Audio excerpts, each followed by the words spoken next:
Bom dia, pessoal.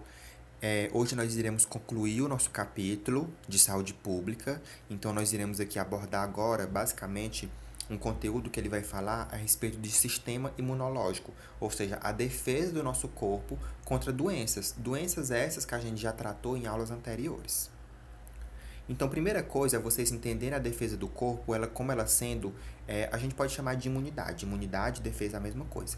Então, essa defesa ela pode ser inata ou natural, ou ela pode ser adaptativa ou adquirida.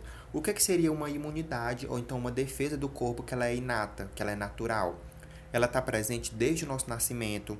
Ela reage da mesma maneira para uma variedade de organismos, né, patogênicos, que pode ser vírus, bactéria, protozoário, e ela não tem memória imunológica. O que é memória imunológica? Por exemplo, quando você fica doente de determinada doença, deixa eu ver, por exemplo, a catapora, que você só fica doente de catapora uma vez na vida. Você ficou doente da catapora. Então, seu corpo, ele mesmo vai produzir defesa contra aquela doença, e aí você não vai mais ter ela nunca na vida. Então, isso é a memória imunológica. Essa imunidade inata, ela não tem memória imunológica, é aquela imunidade que quando a gente nasce, a gente já nasce com ela. Já essa imunidade adaptativa, ela vai requerer, no caso, algum tempo para reagir a um organismo invasor. É específica para um antígeno e reage somente contra o organismo que induz a resposta. E ela vai ter o que a gente chama de memória imunológica.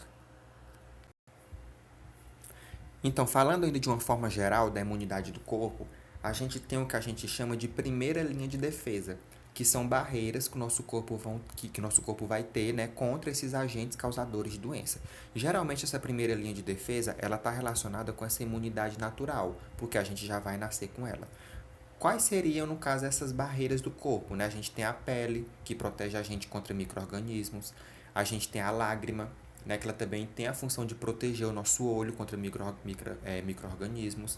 A gente também tem, por exemplo, a ação de espirrar. Então, quando a gente espirra, é porque algum micro-organismo que tá ali presente, né, naquele ambiente, por exemplo, não somente micro-organismo, mas qualquer outro organismo causador de doença, né? Então, a gente vai fazer esse ato de espirrar justamente para estar, né, digamos assim, que expulsando aquele organismo que poderia causar uma doença ou uma alergia, por exemplo. Então, nós temos aí a imagem para vocês verem, né, a respeito dessa primeira linha de defesa. A lágrima, o espirro, né, os pelos que tem também no nosso nariz, né, eles vão servir para a defesa do corpo. E também a questão da nossa pele, né, que ela vai funcionar como defesa, né, para que organismos que estão no exterior não consigam penetrar no nosso corpo.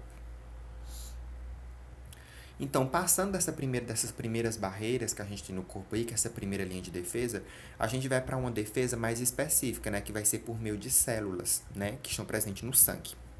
Então, observem aí esses dois tubos de ensaio. No primeiro, a gente tem um sangue, aí está sendo ampliado aí, né? Então, está mostrando um monte de cor diferente que tem no sangue, que a gente não consegue observar assim, vendo a olho nu, né? A gente olha para o sangue, vê lá ele vermelho, acha que ele é uma coisa só. Só que se a gente pegar esse sangue e ele for centrifugado, ou seja, se ele for colocado numa máquina que vai fazer uma rotação, que vai girar ele por muitas vezes por segundo, ele vai ter uma divisão. É como se o sangue ficasse coalhado. Então ele vai ficar dividido. Ele vai ter uma parte que a gente chama de plasma, né? Que nesse plasma vai ter o que? Plaquetas, que vai ser parte do sangue que tá responsável pela questão da coagulação sanguínea. Então, quando a gente se corta, por exemplo, essas plaquetas aqui vão fazer a coagulação, né, e fazer sarar aquela ferida, por exemplo.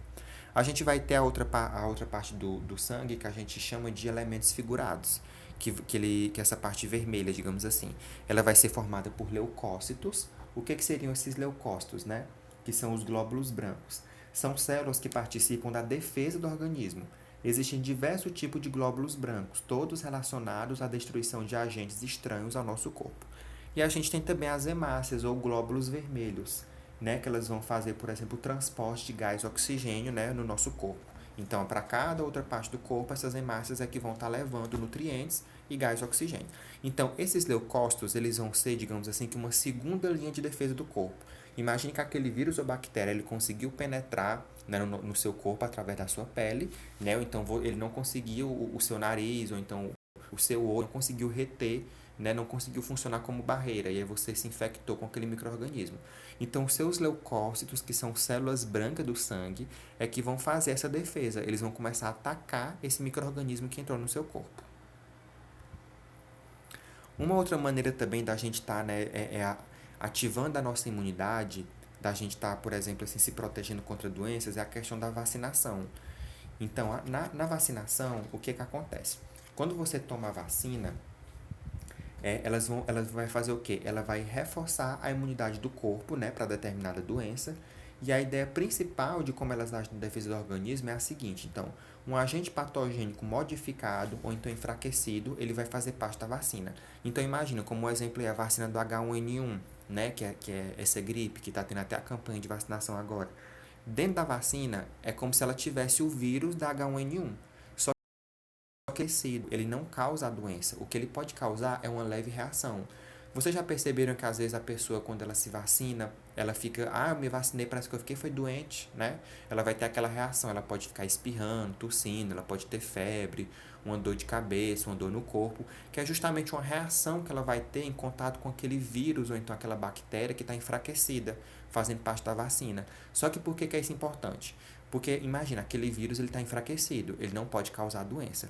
Ele entra em contato com o seu corpo vai justamente começar a produzir anticorpos, que são células de defesa, né, para estar agindo contra aquele micro-organismo, né, que entrou em contato. Se o organismo entrasse em contato com o seu corpo e não fosse por meio da vacina, não daria tempo o seu corpo começar a produzir, por exemplo, anticorpos específicos, né? O vírus ele causaria, né, uma doença muito mais severa. Mas na vacina, como ele vai enfraquecido, então justamente o seu corpo ele vai reconhecer que ele está enfraquecido e ele sabe que ele tem capacidade de dominar aquele vírus, ou então aquela bactéria, ou o que seja que está presente na vacina. Já o soro, né? Muita gente confunde o soro com vacina. O soro, ele vai ter já os anticorpos prontos. Então, vocês viram que a vacina, ela tem o micro-organismo para que o nosso corpo produza anticorpos, que são células de defesa.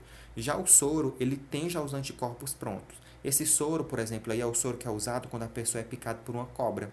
Então, aí tá mostrando o processo, né, de formação desse soro.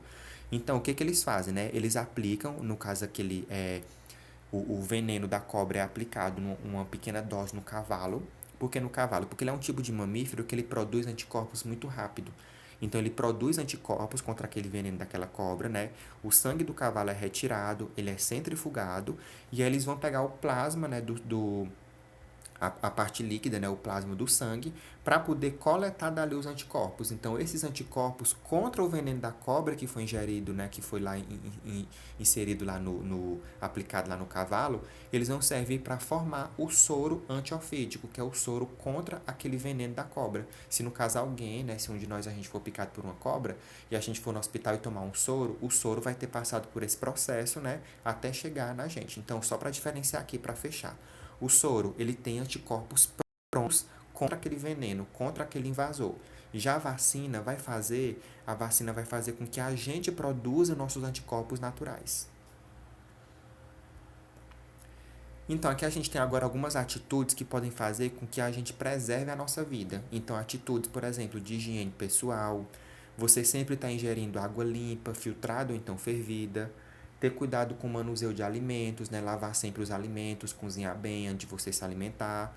E também você se proteger contra mosquitos. Essa época agora ela vai começar a ter muita essa proliferação de doenças, né, que são causadas por mosquito. Então, você tendo um cuidado com tudo isso, com sua higiene, com a água e com alimentos que você consome principalmente, você vai poder, né, preservar a sua vida livre de doenças, né, e ter assim, uma saúde, um bem-estar do seu corpo e também das suas emoções. Então, agora vocês vão fazer a leitura das páginas 117 a 122 para aprofundar os conhecimentos de vocês. E em seguida, vão responder as páginas 123 e 124 do livro e vão me enviar pelo WhatsApp. Então, dúvidas que forem surgindo ao longo do estudo de vocês, né, ao longo dessa semana, vocês podem falar comigo pelo WhatsApp que eu resolvo. E por hoje era só. Tenham um bom dia e bons estudos para vocês.